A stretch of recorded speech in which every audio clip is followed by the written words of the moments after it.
UP में पंचायत चुनाव से पहले योगी सरकार गांव-गांव एक बड़ा विशेष अभियान चलाने जा रही है। इस अभियान का मकसद है कि हर पात्र किसान को पीएम किसान सम्मान निधि का लाभ मिल सके। प्रदेश के करीब 14.7% किसान अभी भी पीएम किसान पोर्टल पर रजिस्टर्ड नहीं है। नतीजा, इन अपंजीकृत किसानों को पीएम किसान सम्मान निधि योजना समेत खेती किसानी से जुड़ी किसी भी सरकारी योजना का लाभ नहीं मिल पा रहा, जिसमें करीब आधा दर्जन विभाग, जिनमें कृषि, उद्यान, राजस्व, गन्ना, पशुपालन एवं मत्स्य विभाग से जुड़ी योजनाएं शामिल हैं। विभाग की ओर से गैर पंजीकृत किसानों को चिन्हित कर उनका पंजीयन कराना है। जल्द ही इन विभागों की ओर से इसके लिए संयुक्त अभियान भी चलाया जाएगा। केंद्र सरकार ने भी राज्यों से कहा है कि 1 अप्रैल 2026 से पीएम किसान सम्मान निधि की किस्त उन्हीं किसानों को दी जाएगी जिन्होंने पोर्टल पर पंजीकरण कराया हुआ है। ऐसे में राज्य सरकार जल्द से जल्द प्रदेश भर के सभी पात्र किसानों के रजिस्ट्रेशन पर जोर दे रही है।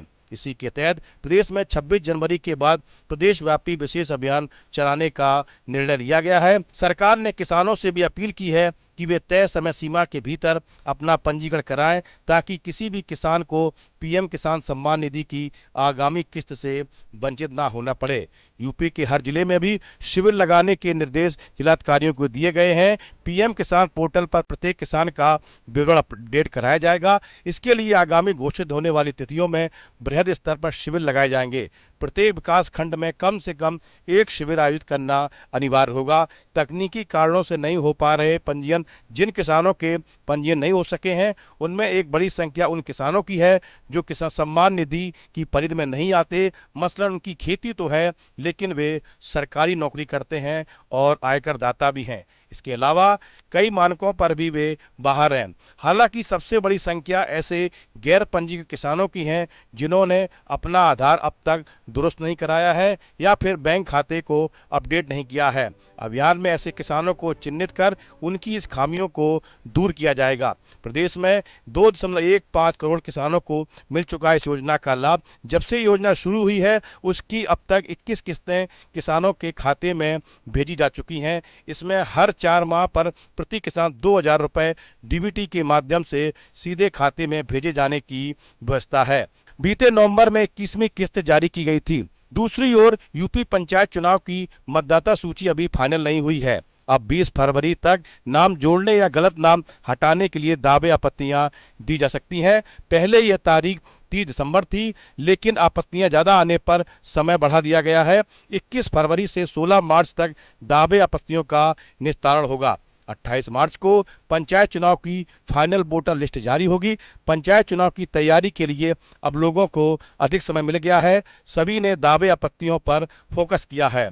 दूसरी ओर त्रिस्तरीय पंचायत चुनाव को लेकर गांव में भी चुनावी सियासत शुरू हो गई है। अगले कुछ महीनों में चुनाव होने की संभावना है। परिसीमन हो चुका है, लेकिन अभी आरक्षण सूची जारी नहीं हुई है। ऐसे में दावेदारों ने गांव में दम भरना तो शुरू किया है, लेकिन उनके मन में आरक्षण सूची को लेकर बेचैनी है। उनकी नजरें आरक्षण सूची पर टिकी हैं। उत्तर प्रदेश के चौक चौराहों पर इन दिनों बस सिर्फ एक ही चर्चा है कि गांव की सरकार चुनने का वक्त कब आएगा, यानी पंचायत चुनाव में वोट डालने का मौका कब मिलेगा। प्रधानी के पुराने धुरंधर जहां अपने विकास कार्यों का बखान कर रहे हैं, वहीं नए दावेदार चुनाव की तारीखों का बेसब्री से इंतजार कर रहे हैं। गांव में दुआ सलामी के बाद सबसे बड़ा सवाल यही पूछा जा रहा है कि पंचायत चुनाव की आधिकारिक तारीखों का ऐलान कब होगा। इस वीडियो में फिलहाल इतना ही। आप बने रहिए न्यूज नेशन के डिजिटल प्लेटफॉर्म के साथ। आपके मोबाइल पर तुरंत आएगी ब्रेकिंग न्यूज। स्क्रीन पर सबसे पहले दिखेगी बड़ी खबर। देश दुनिया की हर खबर एक जगह। अब आपके मोबाइल पर तुरंत फटाफट इंस्टॉल कीजिए न्यूज नेशन ऐप और रखिए खुद को अपडेट।